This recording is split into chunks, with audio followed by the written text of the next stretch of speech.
Hello, Jai Hind to all my dear CDS and NDA aspirants. I Ashuraga welcome you all on my YouTube channel Learn with CDS. So today's topic is how much time is required and how much time is suffice to crack NDA or CDS examination. This is the topmost question of many aspirants और ये aspirants का question होना भी चाहिए कि कितना time sufficient है जिससे कि हमारा एग्ज़ाम आसानी से क्रैक हो जाए, in which we can cover whole syllabus and entire syllabus and PYQ and all over the things and practice as well mock test. So ये सारे कवर करने के लिए आपके पास कितना समय होना चाहिए। वैसे तो आपको मैं बता दूं कि आपने देखा भी होगा कि 45 डेज़ में भी कुछ लोगों की प्रिपरेशन हो जाती है NDA एग्जामिनेशन के लिए और कुछ लोगों को 2 साल 3 साल भी लग जाते हैं।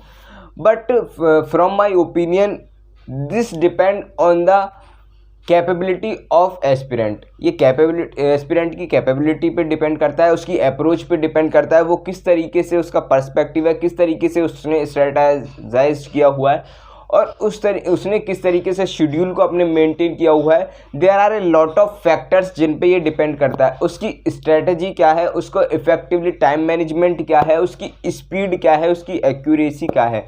तो ये सारे फैक्टर्स हैं जिन पे आपका ये प्रिपरेशन डिपेंड करती है। बट ऑलमोस्ट फिर भी कितना समय लगना चाहिए जिससे कि आपका एग्ज़ाम आसानी से क्लियर हो जाए। तो मैं आपको बताने वाला हूं कि CDS एग्जामिनेशन के लिए आपको you need only 6 month in which you can cover entire syllabus 2 times and you can revise at least thrice. 3 बार तो आप रिवाइज कर ही सकते हो and you can give mock test as well in the last month. जो exam से पहले मंथ होता है उसमें आप आसानी से मॉक टेस्ट भी दे सकते हो। Side by side you can cover previous year question paper as well. तो ये आपको you have to keep certain things in your mind, तभी आपका जो 6 मंथ में कोर्स कवर हो पाएगा। और and for your knowledge just let me tell you at least और around 40% aspirants why 40% aspirants are not able to get through in the examination because of the lack of complete syllabus. वो उनका syllabus complete नहीं हो पाता, इस वजह से उनका 40% एस्पिरेंट्स ऐसे होते हैं जिस वजह से उनका एग्जामिनेशन क्लियर नहीं होता।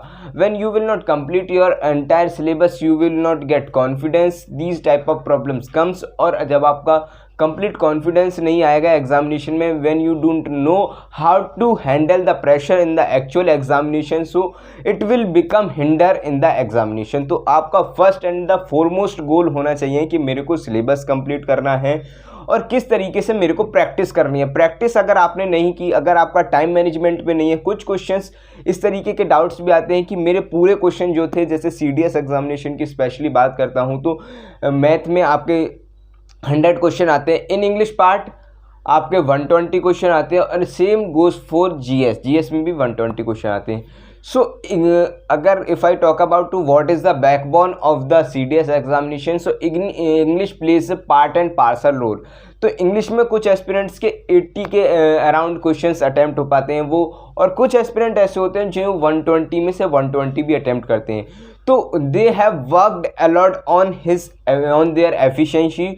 उन्होंने अपनी एफिशिएंसी पे काम किया हुआ है कि किस तरीके से आपको 120 कैसे कौन सा जो पोर्शन है, जैसे कि वोकेबुलरी पहले अटेम्प्ट करना है या फिर कॉम्प्रीहेंशन पहले अटेम्प्ट करना है, रीडिंग पोर्शन जो है, या फिर आपको ग्रामर पोर्शन अटेम्प्ट करना है। तो इस तरीके से अगर आपने each and everything if you have planned strategized, तो आपका जो मार्क्स है जब भी आप then you can score well in the examination. अगर आपने प्लान नहीं किया हुआ और आप ये सोच के बैठे हो कि हाँ सब कुछ हो जाएगा वहाँ जाने के बाद, सो it will not happen just like this, just let me clear this.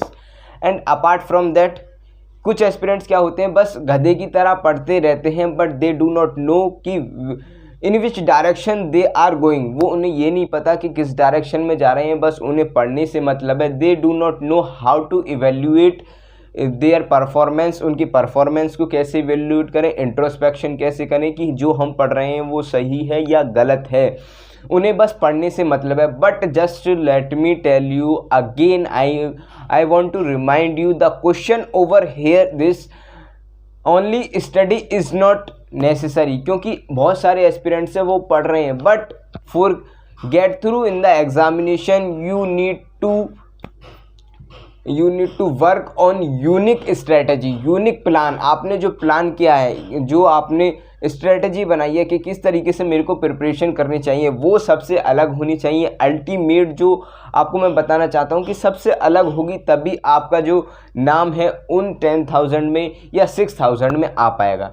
तो ये स्ट्रेटजी जो मैंने आपको बताई है कि इस तरीके से आपको किस तरीके से आपको अप्रोच करना है एग्जामिनेशन को, कितना टाइम रिक्वायर है, तो 6 मंथ आपके लिए रिक्वायर है। And for NDA examination and for your knowledge, just let me tell you one more thing कि अगर आपका इंग्लिश पे काम अच्छा हो रखा है, you are from convent school and you have worked a lot on your communication skill and English written as well, so it will be, you know, it will help you in the examination very well. Written part में आपको indirectly आपको दिखेगा कि question बन रहे हैं। क्यों बन रहे हैं? क्योंकि you have worked a lot already. तो अगर आपने अभी भी काम नहीं किया तो फिर आपके लिए ये it will become problem in the SSB, it will become in the problem in the written examination. So you have to be just give your at least 3 to 4 times for your English part if you are, और NDA के examination में 50 question आते हैं directly, जो कि आपके लिए कम से कम एटलीस्ट 40 क्वेश्चन हो जाने चाहिए। एंड अगर मैंने आपको पहले ही बताया था, I told you this earlier कि इंग्लिश में जो होता है CDS के एग्जामिनेशन में 120 क्वेश्चन होते हैं फॉर OTA एस्पिरेंट्स मोस्टली, है ना। OTA के लिए तो बहुत ही इंपॉर्टेंट है। विदाउट इंग्लिश उनके जो मार्क्स हैं वो आएंगे भी नहीं और ना ही उनका नाम जो है मेरिट लिस्ट में आ पाएगा विदाउट इंग्लिश। सो आप now you can understand what is the importance and what is the significant role of English in your examination, in your preparation. और मैनी एस्पिरेंट्स क्या होते हैं, they just invest their time on grammar part, they do not focus on the reading ability, they do not focus on the reading comprehension, they do not focus on the ordering of sentence। तो ये ज़्यादा questions cover करते हैं और ना ही इनका pattern कभी change होता। यू हैव सीन और when you will see the previous year question paper, then you will realise कि कौन कौन से क्वेश्चंस हैं जो कभी पैटर्न चेंज नहीं हुआ, क्लोज टेस्ट हैं। तो हम instead of giving too much time to the grammar portion, we need to focus on reading ability, reading comprehension. It will increase your imaginations, it will increase your communication skills, so it will enhance your, you know, flawless speaking। तो इस तरीके से आप जब it will enhance your knowledge, तो ये सारे part आपके डेवलप होंगे, reading ability and also it will enhance your vocabulary portion. So I hope आपको ओवरऑल आइडिया समझ में आ गया होगा कि 6 मंथ में भी आप आसानी से क्लियर कर सकते हो। और जिन्होंने इंग्लिश पे काम किया हुआ है तो for them 4 month is suffice for clear the NDA examination और CDS examination. But again this is the question कि 45 में हो सकता है या 30 डेज में हो सकता है। So no, this is totally wrong. Exceptions are everywhere, कुछ एक्सेप्शन होते हैं जिन लोगों का हो जाता है आसानी से क्लियर, बट जो नॉर्मली और जो यूजुअली जो आपको पढ़ाई करना है, अगर आप ऑन एन एवरेज कैंडिडेट हैं तो इतना टाइम लगेगा। Thank you all of you, मिलते हैं नेक्स्ट वीडियो में, तब तक के लिए जय हिंद, ओके बाय।